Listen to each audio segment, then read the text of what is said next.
सांगतायत it's wicket, out करतोय. सुंदर गोलंदाजी करतोय किरण पवार. आपल्या कर्णधाराने आपल्याकडे एक रिस्पॉन्सिबिलिटी दिली, त्या रिस्पॉन्सिबिलिटीवरती खरा उतरतोय.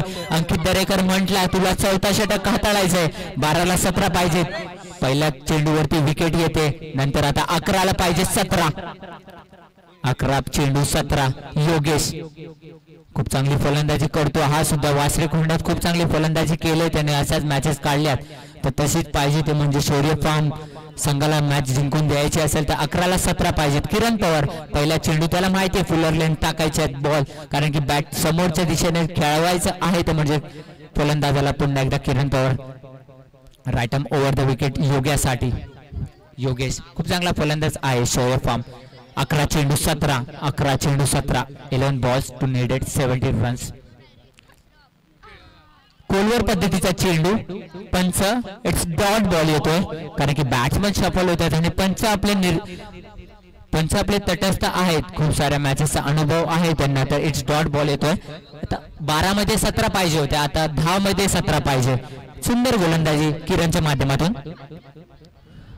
लवली बॉल पडल्यानंतर उचली घेत आतमध्ये चाललाय आणि पुन्हा एकदा डॉट डिलिव्हरी येते किरणच्या माध्यमातून. 3 सलग डॉट चेंडू टाकतो. पहिल्या चेंडूवरती विकेट, नंतर 2 चेंडू डॉट. 9ला 17 मॅच कुठे आली? 12ला 17 पाहिजे होते, आता 9ला 17 पाहिजेत. किरण पवार शॉर्ट पिच पद्धतीचा चेंडू, खूप चांगली गोलंदाजी, खूप चांगली गोलंदाजी. 8 चेंडू 17.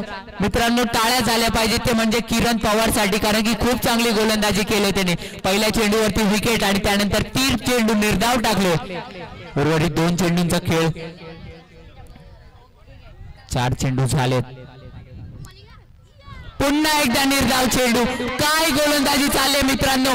12ला 17 पाहिजे होत्या, 8ला 17 ना, 7ला 17 पाहिजेत मित्रांनो. मेडन ओव्हर पडणार की काय?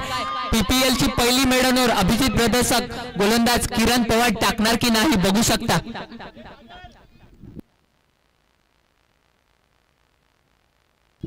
पुन्हा एकदा कॅचचा कॉल असेल स्वतः किरण आणि जेलबाद.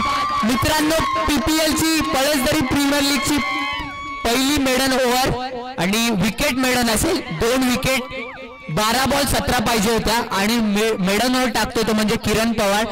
2 विकेट झळकावत मेडन ओव्हर टाकतोय. मी म्हटलं होतं